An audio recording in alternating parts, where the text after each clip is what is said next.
Student Aid Index, or SAI. What is it? Why is it important? And how is it calculated?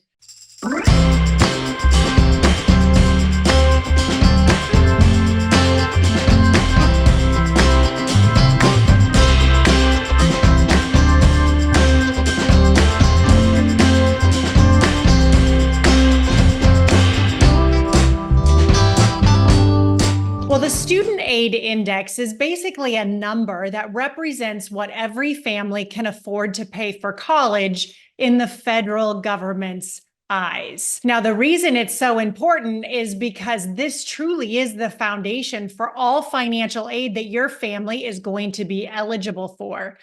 The problem is that you can't fill out the FAFSA, the free application for federal student aid, until your student's senior year, October 1st. And that's really just too late to understand what you're expected to pay. So I want families to understand the calculation that's used so that you can be very prepared for the day that you send your student off to college. So let me show you the formula that's used to determine how much you can afford to pay for college. The Student Aid Index is based on several factors: mom and dad's assets, mom and dad's income, mom and dad's age, students' assets, and income. So this is how it's broken out. It starts with the parents' contribution. So you can see they're going to take 10 to 25% of your income. And really what that is it's your gross income on your tax return. Now, the reason it's 10 to 25% is because if you make around $100,000 or less, they're going to assess your income at 10%. But if you make over $200,000 adjusted gross income, they'll assess your income more like 25%. So it is a bit of a sliding scale.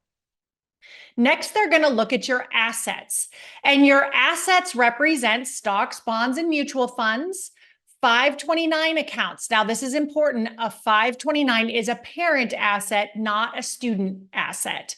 CDs, cash, real estate, and you will on the FAFSA at least exclude your equity in your primary residence. Now, this is new to the FAFSA this year. They are including the value of small businesses in addition to farms. Now, really, the only asset that's excluded from this calculation is cash value life insurance, annuities, and money already in a qualified plan like a 401k and an IRA. Now they're going to look over at student assets and income. So they'll take 50% of your student's income. But don't worry, if you have a student working at Starbucks, that's marvelous. We like that. So there is something called an income protection. And for the student, it's $9,400. So you can see that most students aren't going to bump into that income. And then assets. Assets for a student are things like custodial accounts, like UTMA accounts or UGMA accounts. So those accounts are considered a student asset. Now, one thing I failed to mention over on the parents' income is parents are also allowed a income allowance. But for a family of 4, it's about $36,000. So 10 to 25% of your income, 5.6% of your assets, and then students' contribution, that's going to equal what you're expected to pay per year, per child for college.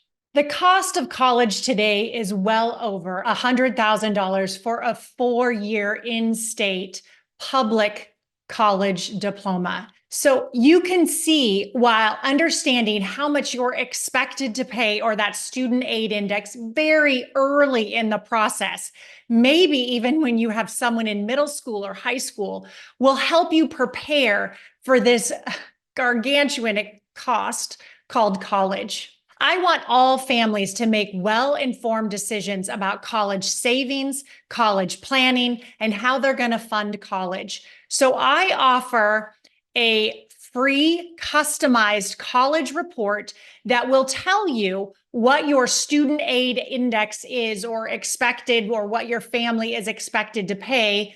in addition to how financial aid is going to play in your paying for college plan. It's about a 7 to 10 page report, and it is personalized to your family.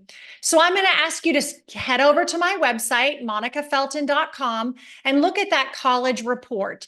That report will be sent directly to your email. And now you will truly have that fundamental information of what you're expected to pay for college and how financial aid is going to play in your paying for college plan. I wish you all the best of luck. And if I can be of any help to you, please don't hesitate to reach out. Have a great day.